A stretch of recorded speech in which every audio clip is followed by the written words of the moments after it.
Malayalam Big Boss season 7 live updation നോക്കാം. ഇന്നലെ രാത്രി നമ്മുടെ ആര്യനും റെന ഫാത്തിമയും തമ്മിൽ ഒരു ചെറിയ പ്രശ്നമുണ്ടായിരുന്നു. അതായത് റെന ആര്യൻ്റെ കട്ടിൽ കയറി കിടന്നതും ആര്യൻ റെനയെ പേടിപ്പിക്കാൻ വേണ്ടി റെനയുടെ മുകളിൽ കൂടെ കയറി കിടന്നതുമൊക്കെ. ആ ഒരു പ്രശ്നത്തിൽ റെന ഇന്നലെ തന്നെ പേടിച്ചു പോയിരുന്നു. ഇന്നെന്തായാലും റെന അത് നമ്മുടെ ആദിലയോടും നൂറയോടൊക്കെ സംസാരിക്കുന്നുണ്ട്. അതിനുശേഷം പേഴ്സണലായിട്ട് വന്ന് നമ്മുടെ ആര്യനോട് സംസാരിക്കാൻ വരുന്നുണ്ട്. അതായത് എനിക്ക് അങ്ങനെ നീ ചെയ്തത് കംഫർട്ടബിൾ ആയി തോന്നിയില്ല, നീ സോറി പറയണമെന്ന് പറയുന്നുണ്ട് റെന. പക്ഷെ ആ സമയത്ത് ആര്യൻ അത് സമ്മതിക്കുന്നില്ല. ഞാൻ അങ്ങനെ ചെയ്തതല്ല, ഞാൻ ഇൻറ്റൻഷനലി ചെയ്തതല്ല, നീ എൻ്റെ വീട്ടിൽ വന്ന് കിടന്നുകൊണ്ട് ഞാൻ അങ്ങനെ ചെയ്തതാണ്, എനിക്ക് ഉറക്കം വരുന്നുണ്ടായിരുന്നു, നീ എന്താണ് മസ്താനി കളിക്കുന്ന പോലെ ചീപ്പ് ഗെയിം കളിക്കുവാണോ എന്ന് ചോദിക്കുന്നുണ്ട്. അത് കേൾക്കുമ്പോൾ റെനയ്ക്ക് കുറച്ച് സങ്കടമാകുന്നുണ്ട്. കാരണം റെനയും ആര്യനും തമ്മിൽ നല്ലൊരു ഫ്രണ്ട്ഷിപ്പ് ഉണ്ട്. ആ ഒരു ഫ്രണ്ട്ഷിപ്പിൻ്റെ പേരിൽ തന്നെ വേറെ ആരും അറിയാതെ പേഴ്സണലായിട്ട് വന്നാണ് റെന ആര്യനോട് സംസാരിക്കുന്നത്. പക്ഷെ ആര്യൻ പെട്ടെന്ന് മസ്താനിയെ പോലെ ചീപ്പ് ഗെയിം കളിക്കരുതെന്ന് പറയുമ്പോൾ റെനയ്ക്ക് സങ്കടമാകുന്നുണ്ട്. കാരണം റെന ഒരു കണ്ടന്റ് ഉണ്ടാക്കാൻ വേണ്ടിയല്ല ഇത് സംസാരിക്കാൻ വന്നത്. ശരിക്കും റെന പേടിച്ചു പോയിട്ട് തന്നെയാണ്.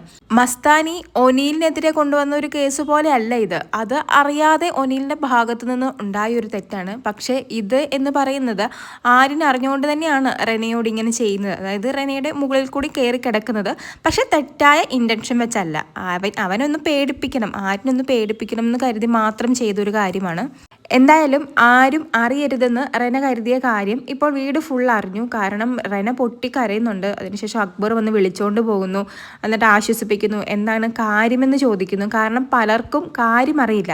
എനിക്ക് തോന്നുന്നു റെന ആകെ 1-2 പേരോട് മാത്രമാണ് പറഞ്ഞിരിക്കുന്നത്. കാരണം ഇത് പബ്ലിക് ആക്കണ്ട, അല്ലെങ്കിൽ ഒരു കണ്ടന്റ് ആക്കണ്ട എന്ന് കരുതി റെന ആരോടും തന്നെ പറഞ്ഞിട്ടുണ്ടായിരുന്നില്ല. അങ്ങനെ നമ്മുടെ ഷാനവാസും ഒനീല് അക്ബറൊക്കെ വിളിച്ചുകൊണ്ട് പോയി റെനയോട് ചോദിക്കുന്നു. അപ്പോൾ റെന ഇപ്പോൾ പറയുന്നത്, ഞാൻ അവനോട് പേഴ്സണലായി പോയാണ് സംസാരിച്ചത്, പക്ഷെ അവൻ എന്നോട് മസ്താനി ചീപ്പ് ഗെയിം ഇറക്കുന്നത് പോലെ എന്നോട് ചീപ്പ് ഗെയിം കളിക്കരുതെന്ന് പറഞ്ഞു.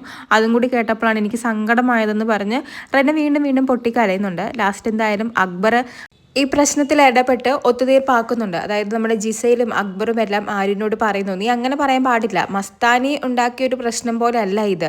പിന്നെ അവൾ അങ്ങനെ കരുതിയിട്ടില്ല, അവൾ നീ തെറ്റായി ചെയ്തെന്നല്ല പറയുന്നത്. പക്ഷെ അവൾക്ക് പെട്ടെന്ന് പേടിച്ചു പോയി, കംഫർട്ടബിളായി തോന്നിയില്ല, അതുകൊണ്ട് നീ ഒരു മാപ്പ് പറയണം എന്നൊക്കെ പറയുന്നു.